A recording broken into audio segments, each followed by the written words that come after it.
Meet Aran. It's 6:47 a.m. The alarm has already won.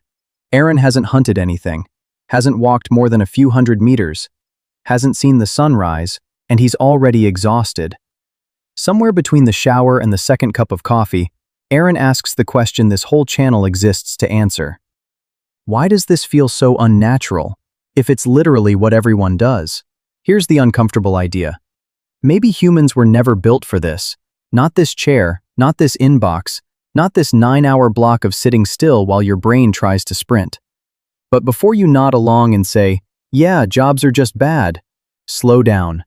That's the lazy answer. The real answer is weirder, older, and honestly, more useful. Rewind about 280,000 years. Meet ancient Aran. Same brain, same nervous system, completely different day. No alarm, no boss, no salary, no clock on the wall. And yet, ancient Aran also works. A lot. Just not like we do. He gets up with the light, walks, tracks something, talks to his tribe the entire time, because doing this alone gets you killed. By afternoon, there's food, or there isn't, and either way, everyone finds out together. Notice what's missing. There's no separate category called job. Work isn't something ancient Aran commutes to and escapes from. Work is the day. It's tangled into food, family, danger, and rest, not sealed off in a building for 8 hours. So how much did people like this actually work? For decades, everyone just assumed.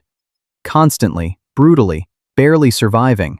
Then, in the 1960s, an anthropologist named Richard Lee decided to actually check.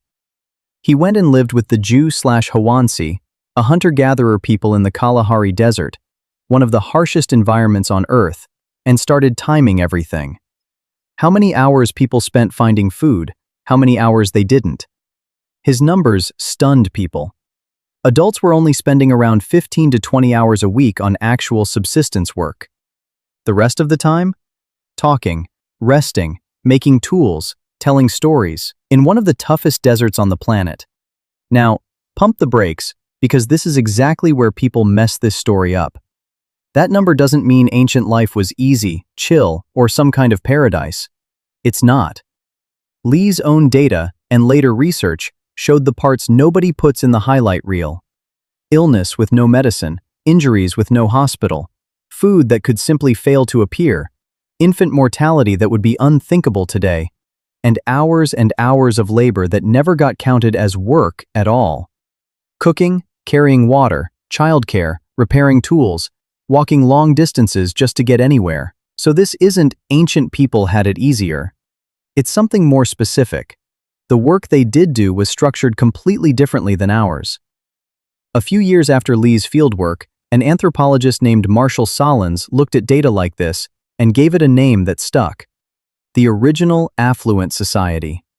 His argument wasn't that hunter-gatherers had more stuff. It's the opposite. They had almost nothing and didn't need much because their wants were small and their effort matched their needs.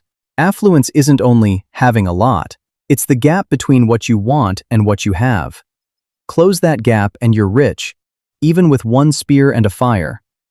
Compare that to a modern human with a full closet, a full fridge, and a full inbox, who still feels behind. Here's the part that actually explains your Tuesday. It's not just how many hours ancient work took, it's the shape of it. Ancient work had a beginning, a middle, an end, and a visible result. You walked, you tracked, you found something or you didn't, you brought it back. The tribe ate. Then, genuinely, you stopped. Your body used to switch off after stress because the stress had a finish line. Modern work rarely has a finish line. The inbox refills itself. The job doesn't end when the danger ends because there was never a physical danger to begin with. Just a deadline, invented by someone, that can always move. Your nervous system still reacts to a bad email like it's a threat in the grass. Heart rate up, muscles ready. Except there's no tiger to run from and no ground to cover. So all that ancient alarm system just sits there unused, in a body that's stuck in a chair. That mismatch is the exhaustion, not the effort. The effort with nowhere to go. So when did this actually change? Not recently. further back than people think. Anthropologist James Suzman traced the shift all the way to farming, roughly 10 to 12,000 years ago. Farming didn't just change diet, it changed the architecture of work. You couldn't hunt today and eat today anymore. You had to plant, then wait weeks, then worry the whole time, about rain, about pests, about theft. Suzman's point. Farming introduced something brand new to the human timeline, a food surplus that had to be stored, and storage needed protecting, which meant some people started guarding it, counting it, and eventually owning it. That's the real hinge point. Not offices, not factories. A grain pile about 10,000 years ago quietly invented the idea that work could be owned by someone other than the person doing it. You can actually watch this shift happen in real time. Researchers studying the Agta people in the Philippines, some groups still foraging, others shifting into farming and wage labor, found something telling. As people moved toward farming and paid work, their hours often went up, not down, and the work became more repetitive, more isolated, and less socially woven into daily life. More output, less coherence. That trade has been running for 10,000 years, and it's still running in your calendar app. Fast forward through agriculture, empires, factories, offices, laptops, and you land back on modern Aran, staring at a screen, wondering why having a job quietly turned into being a job. Somewhere in that 10,000-year chain, effort stopped being something you did and became something you were. Rest stopped feeling like recovery and started feeling like falling behind. But go back to ancient Aran for 1 second.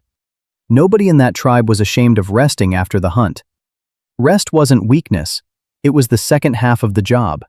You worked hard, then you stopped hard. Both were expected, both were respected.